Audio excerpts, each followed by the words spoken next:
12वां घर व्यय यानी खर्च का स्वामी, 12वां घर यानी व्यय अर्थात त्रिक भाव का स्वामी जब लग्न के साथ युति करेगा तो जातक को अपव्ययी बनाएगा। जब धन के साथ युति करेगा तो जातक को व्यसनी भोगी बनाएगा। जब द्वादशेश तीसरे घर में कहीं भी कोई संबंध बनाएगा तो जातक को अल्प बुद्धिजीवी लोगों के साथ मेल करवा के धन का नुकसान करवाएगा।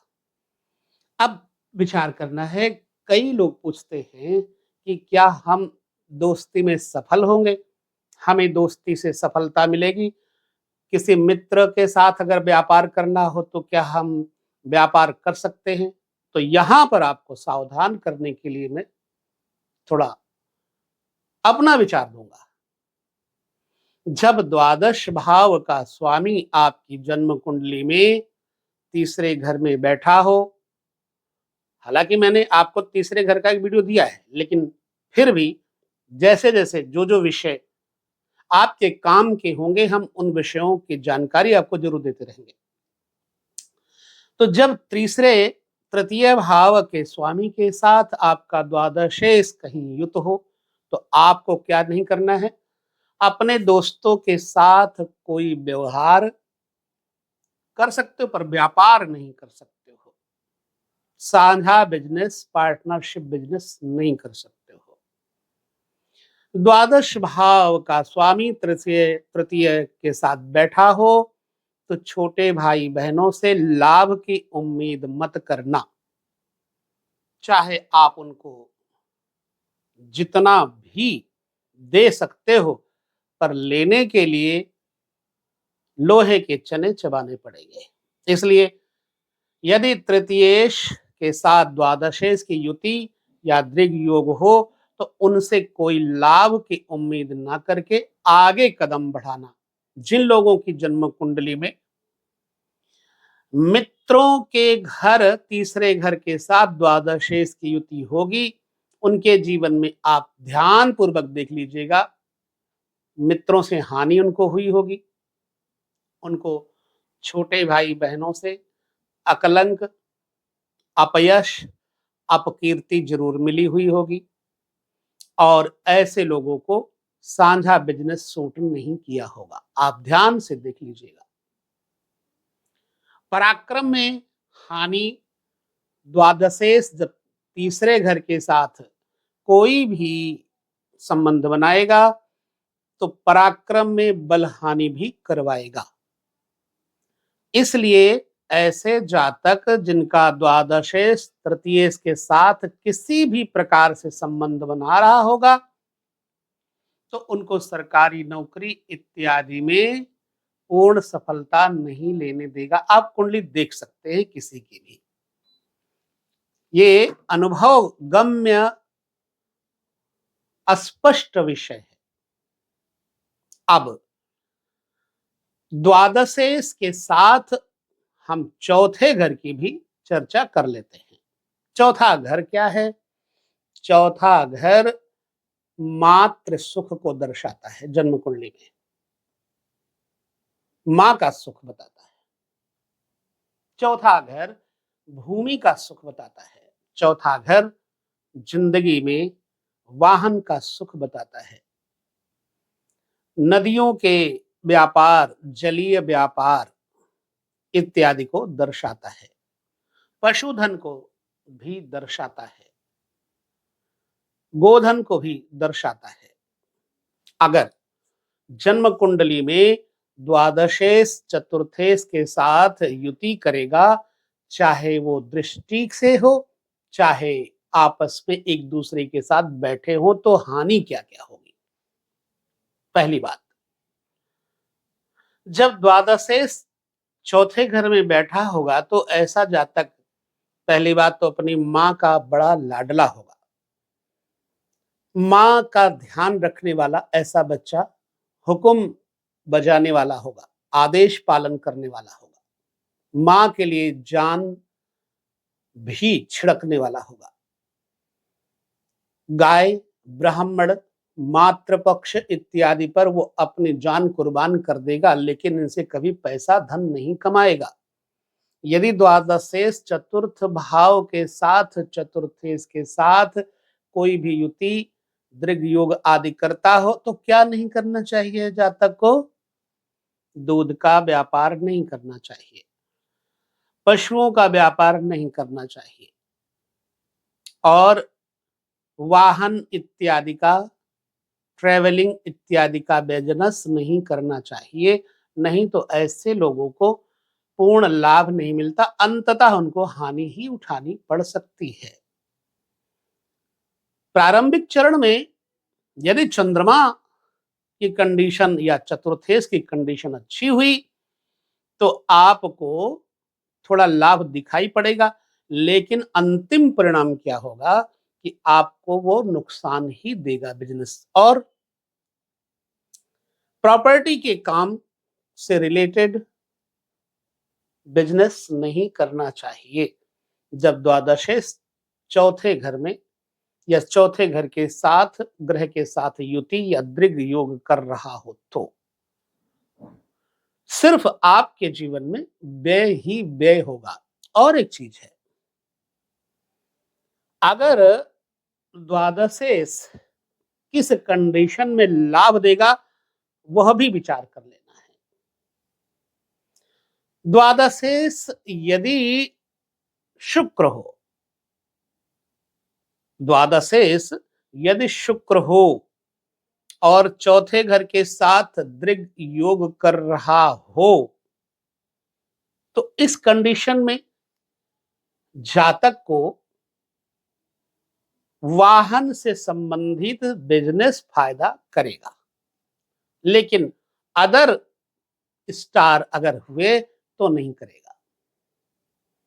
द्वादशेश अगर चौथे घर के साथ युति कर रहा है तो ऐसे जातक को मकान, वाहन पर अपने खूब पैसे जाया करने पड़ते हैं।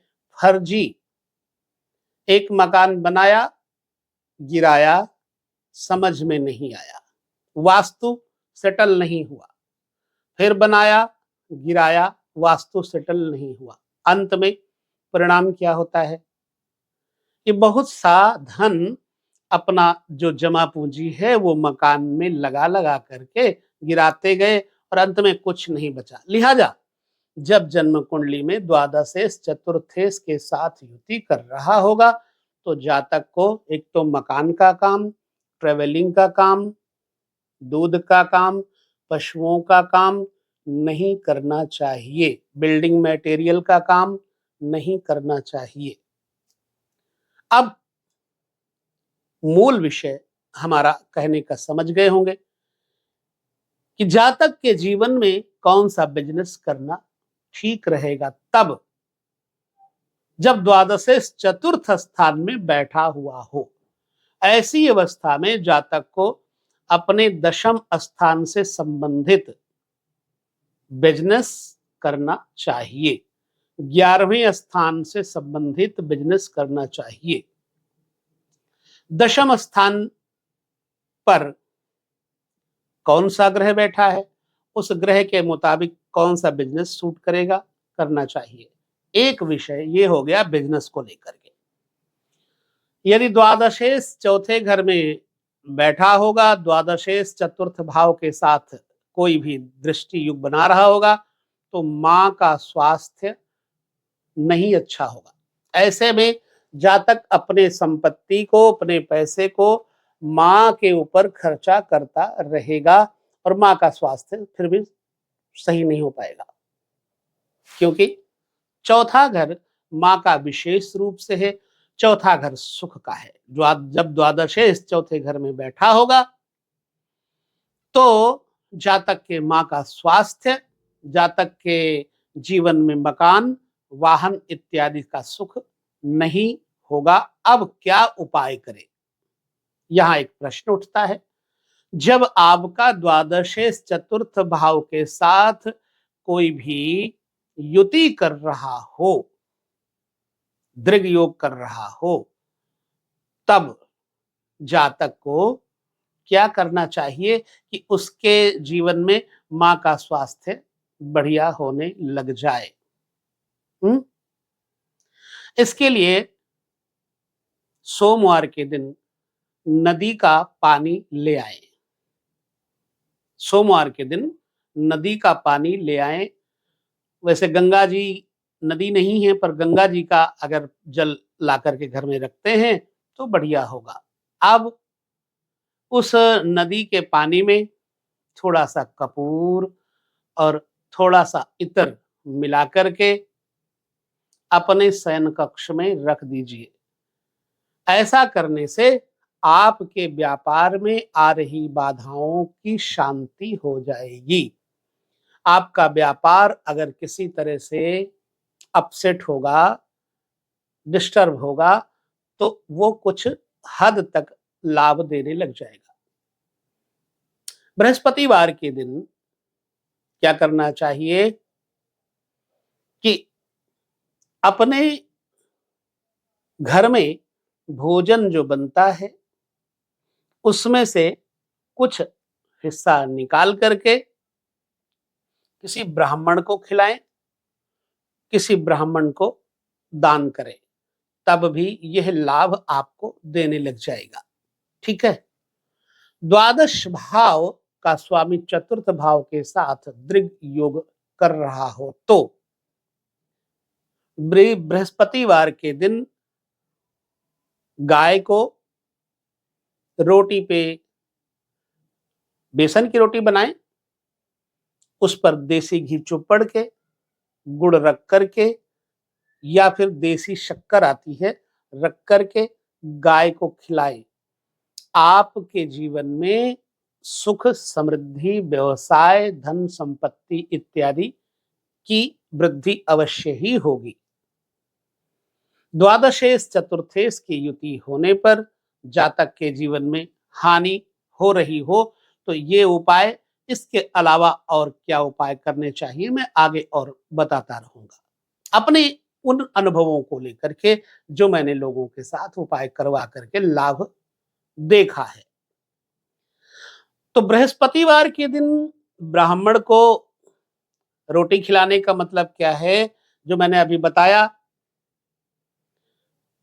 देखिए, प्रत्येक बृहस्पतिवार तो आप नहीं कर पाएंगे, लेकिन महीने के जितने बृहस्पतिवार कर सकें तो अच्छा है, नहीं तो शुक्ल पक्ष के बृहस्पतिवार, जैसे चांदने पक्ष के बृहस्पतिवार हैं, उन बृहस्पतिवारों को किसी ब्राह्मण को घर में बुला करके उनको भोजन कराएं, अपनी योग्यता, अपनी श्रद्धा के अनुसार उनको दक्षिणा दें, उनसे आशीर्वाद आप लेते हैं तो आपका सुख, मकान, वाहन, इन विषयों को लेकर के बढ़ता जाएगा। यह मेरा निजी अनुभव है। तो कैसा वीडियो लगा आपको, हमें यह जरूर बताएंगे।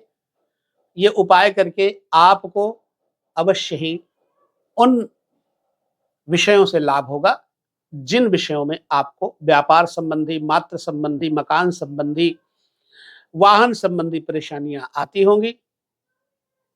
तो बस विदा लेते हैं, इस वीडियो में इतना ही। पुनः मिलेंगे, चर्चा करेंगे, तब तक प्रसन्न रहें। नमस्कार, जय श्री कृष्णा, प्रणाम।